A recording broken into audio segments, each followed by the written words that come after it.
All right, you guys, I am on Straightaway Drive and I want to check out garage number 6 today. Let's see if the owner is here and see what he's got.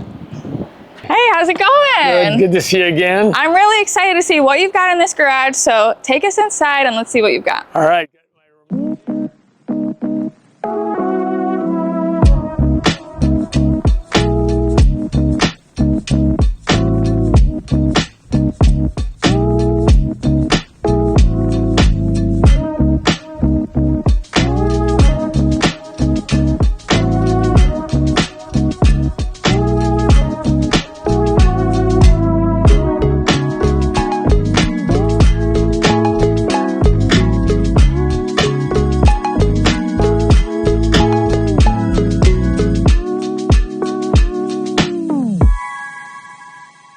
We can start with this car right here. This is a what we call the GT1.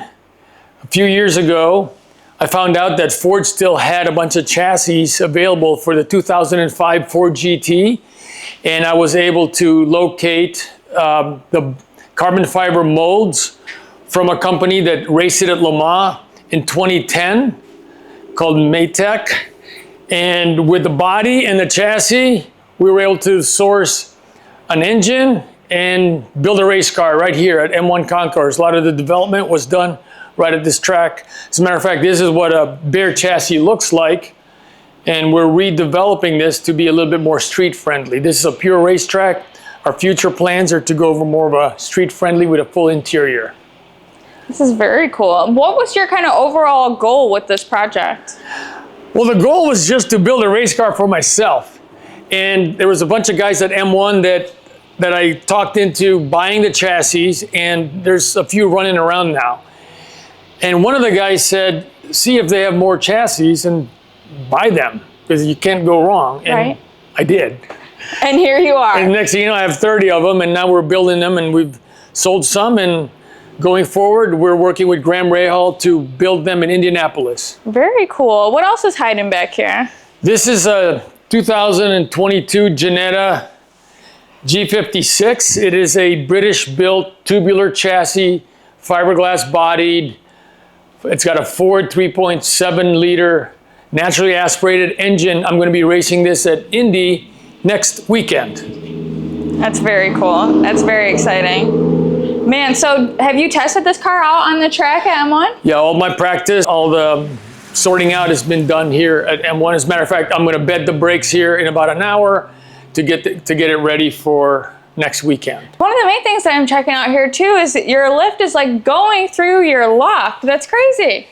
Yeah, it was very important to me that when we did the build out for this garage that I still had a working garage. Yeah. And unfortunately, in order to have a mezzanine that was usable for my large family, I had to find a way to make the ceiling and the lift coexist. And so you can see some of the creative work to make that happen. That's cool. The lighting is really cool. I see you've got some artwork on the wall here. You know, I think we're seeing a good mix of your passions here. Where'd you get this artwork from? It's cool. So I have a company in Toledo that we make acoustic panels. So those are actually fiberglass, 2-inch fiberglass acoustic panels. If you speak and you get close to it, you're going to hear the sound absorption. Huh. So what happens in a metal structure like this with hard surfaces, everything's echoey. I don't know if you can tell the difference, but it's a little bit less echoey than other garages because of the acoustic treatment that we have. And that's what that artwork is. I got that from a Chip Ganassi Racing, who campaigned in 2017 for 4 years for Ford GT, the GTLM Ford cars. Wow. What else have you got down here? You've got a little bit of a workstation here. You've got your box, you've got your cabinet. Oh yeah. This garage is ready for you to work on these cars. I have been almost full-time coming here every day, working and doing the development for this. That is going to be migrating to another shop, like I said, but it is a full shop. We had a 3D printer. I have a scanner. I have a full-time engineer that works with me, and we do a lot of the development ourselves. So it's definitely a full-time race workshop. That's cool to say that, you know, you can test your cars here while you're developing them here at M1. Yeah. I know you touched a little bit on making sure that this was also a place that you could have your big family. Yeah. I have a feeling that's upstairs. Let's go check it out. Absolutely. Let's do that.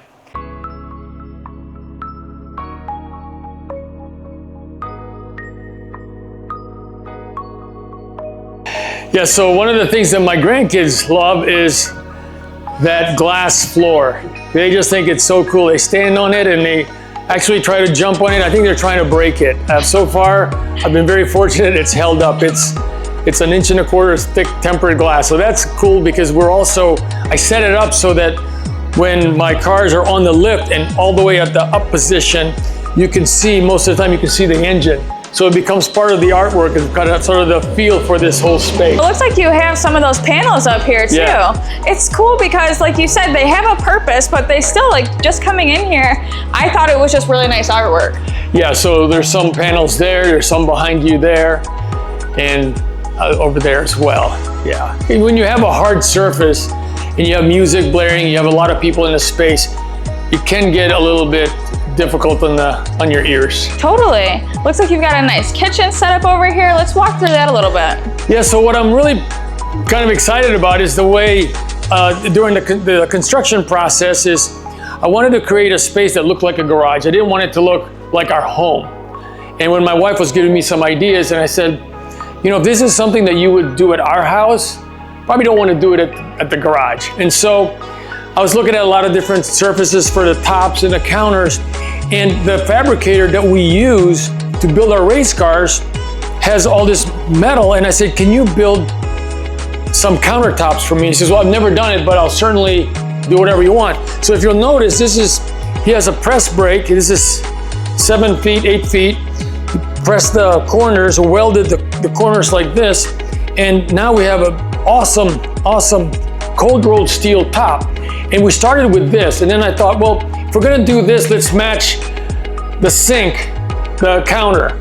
And then, well, if we're gonna do that, let's do the backsplash. And next thing you know, well, if we're gonna do that, let's do it up there. Yeah. And then we said, well, how do we take it to the rest of the space? So if you notice under the TV, we did the same thing there. And then we said, well, what about the furniture? So I designed this furniture and he built it. We built it together. So I bought the wood in Metamora, and then he did the welding and we worked on it together. The coffee table is also something that he built. And then to take it a step further, we framed this window with 3-inch steel framing, and that entire bathroom is skinned with cold rolled steel panels. That so it feels like crazy. A bolt. This is so cool. And I mean, really, if your workspace downstairs gets a little bit too full, you could probably bring some stuff up here to work on it if you really want to. Yeah, so the Ferrari next door, we'll go there if you want, but I had to rewrap one of the rockers. Guess what? This was my work table. Yesterday, there was a Ferrari rocker here that I was putting vinyl on it. Perfect. It worked out really well. It's very robust. If you turn around, I had a spare engine block, and that's a Ford Coyote block that is now a coffee table. And then with my Ford GT, I have a 2020 Ford GT and an 05 Ford GT. So this wheel, this coffee table, is a Ford GT wheel that was slightly damaged. We powder coated it, bought a 1/2-inch tempered glass top, and now it's part of the decoration. You have so much cool stuff in here, and these chairs are really catching my eye too. What's the story behind these? So this is kind of an aviation chair. There's a few guys here at M1 that have them. It's sort of a aeronautical theme, but it fits the garage, environment because of all the pop riveted aluminum panels with the leather. So you'll run into some other people that have it. It's actually a restoration hardware part. It's very cool. And I don't think we can really, I don't think we can sneak by this view that you've got here. This is a nice location for a garage. Do you guys just hang out a ton over here? Yes, we do. As a matter of fact, this morning for Cars and Coffee, I had several grandkids, and if you'll notice, I have 10 seats right here. And last weekend, they were all here. All 10 of them were sitting, watching the track, and that was the whole idea when we built out this space, is that we wanted it to be an environment where my kids could come, and in the wintertime we can have maybe birthday parties or just have get-togethers. And in the summertime, we get to see Grandpa on the track. That's awesome. So you've got the grandkids over here. You've got some seating over here. Who fights over the couch? Do the grandkids like the couch? You've got a nice little living room space over here. You know, when they're here, they're usually not watching TV, so this is not, no one's really fighting over this. I tell you what they love is a golf cart. I have a 6-seater golf cart, and 9 times out of 10, when I'm using that golf cart, it's full of children. That's cool. So that's fun. We can check that out a little bit later. I love that you've set up your garage to have downstairs be the work area, and up here is really a space where you can hang out with family and friends and make memories here at M1, because especially with this view, you have so many opportunities to have some good entertainment here. So you mentioned a little bit about a Ferrari next door. Yeah. Let's go check that out. I've got to see what you're talking about. So on the other side of this wall is another part of the shop. This is garage 6 and that's garage 7. And over there, you'll see some other toys that we can check out. Cool.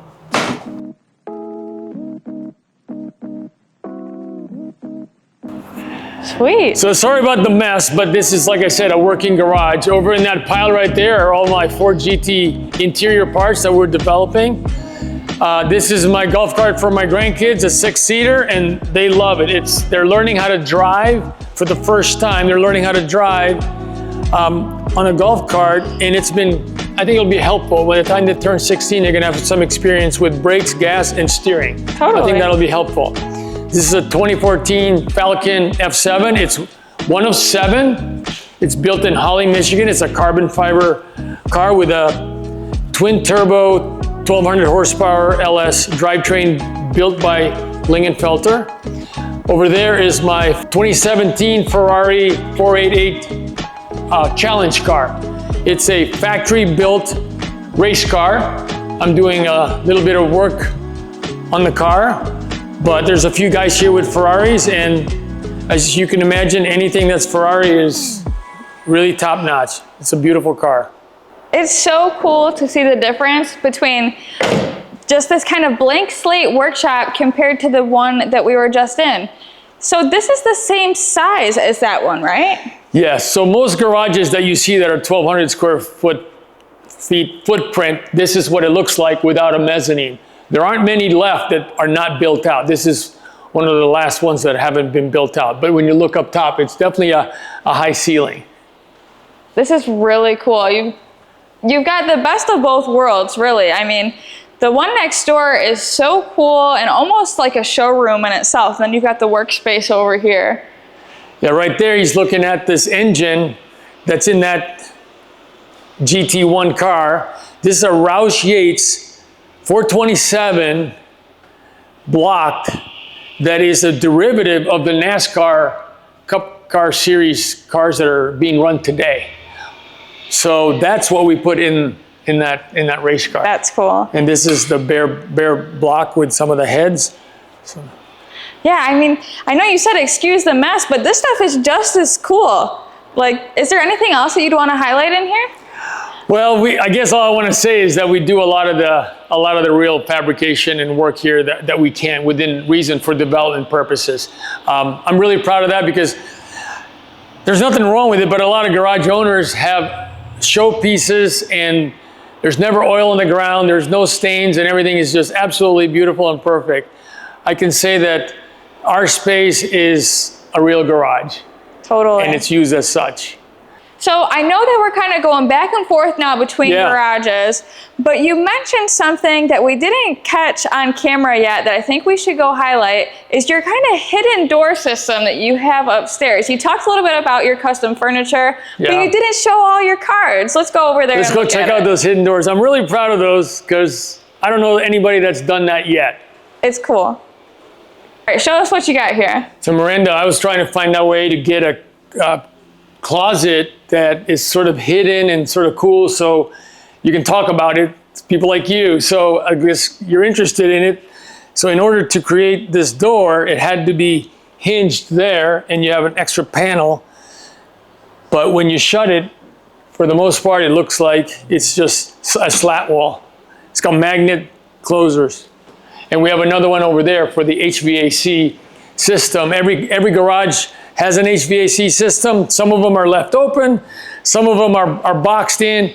But the idea was, again, to try to minimize what I have here for my tracksuit and some of my equipment, and the HVAC system's all hidden. And also insulated from some of the noise.